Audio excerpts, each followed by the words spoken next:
Pernah tak anda terfikir macam mana agaknya seorang pahlawan, seorang sahaja, boleh menentang sebuah kuasa besar dunia dan tindakannya itu pula yang menjadi asas kepada pembentukan sebuah negeri moden?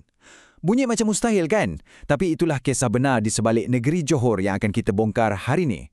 Inilah soalan utama kita. Macam mana tindakan seorang individu boleh mencetuskan kesan yang begitu besar yang akhirnya membentuk seluruh sejarah dan masa depan sebuah negeri? Jom kita dalami sama-sama. Okey, untuk faham cerita ni, kita kena undur sikit ke belakang ke awal abad ke-19. Waktu tu ada satu perjanjian besar yang betul-betul mengubah segala-galanya. Kisah kita bermula pada tahun 1819. Satu perjanjian antara Inggeris dengan Belanda telah melahirkan satu struktur pentadbiran yang unik. Ada dua kepala, dua barisan pemimpin dan kedua-duanya disokong oleh British. Nampak macam bagus kan? Tapi sebenarnya, inilah bibit-bibit konflik yang bakal meletus. Tengok ni. Inilah yang buatkan keadaan jadi menarik. Kita ada dua cabang kuasa yang berjalan serentak. Satu, Barisan Sultan sebagai ketua negeri dan satu lagi, Barisan Temenggung yang menjaga hal ehwal pentadbiran. Boleh bayangkan tak potensi pergeseran kuasa kat sini? Memang tegang. Walaupun di peringkat atasan, British nampak macam berkawan dengan pemerintah. Di peringkat bawahan, di kalangan rakyat, ceritanya lain. Hubungan tu jauh sekali daripada aman. Dan dari sinilah kita akan nampak macam mana bara tu mula menjadi api. Jadi, kenapa orang ramai menentang? Apa puncanya? Sebenarnya, sebabnya sangat praktikal.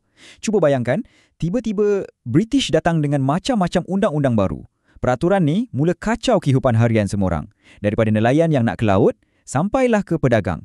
Benda yang dulunya senang, tiba-tiba jadi menyusahkan. Dan kita kena faham, ini bukan setakat rasa tak puas hati sikit-sikit tau.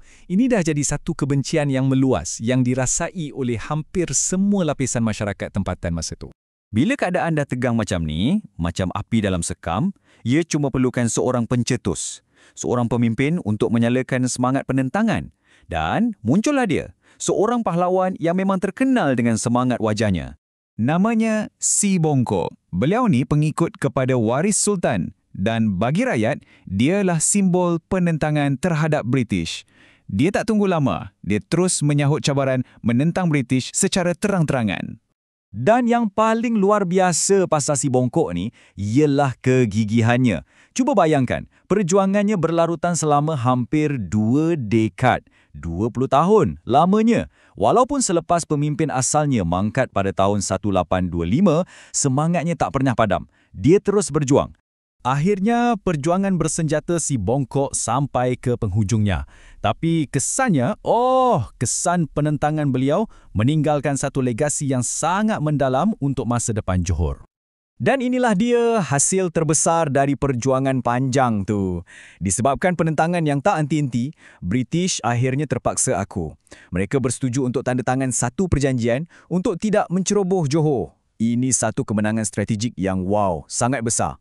Legasi ini tak berhenti di situ. Ia bersambung terus kepada pengasasan Johor moden. Bila British dah janji tak akan kacau, ini telah membuka satu ruang yang besar untuk dinasti Temenggung di bawah Temenggung Ibrahim untuk mula membina dan memodenkan Johor tanpa gangguan luar. Boleh dikatakan, perjuangan Si Bongkoklah yang telah mencipta peluang keemasan ini. Dan sebagai satu penamat yang cukup puitis untuk seorang pahlawan, Si Bongkok disemadikkan di tebing Tanjung Puteri. Makamnya menghadap terus ke Selat Johor, perairan yang pernah dipertahankannya dengan sepenuh jiwa. Jadi, sebagai renungan kita bersama, cuba kita fikirkan, adakah sejarah Johor moden yang kita kenali hari ini akan sama tanpa perjuangan seorang pahlawan ini? Ini betul-betul membuatkan kita sedar betapa besarnya kesan tindakan seorang individu dalam mengubah laluan sejarah.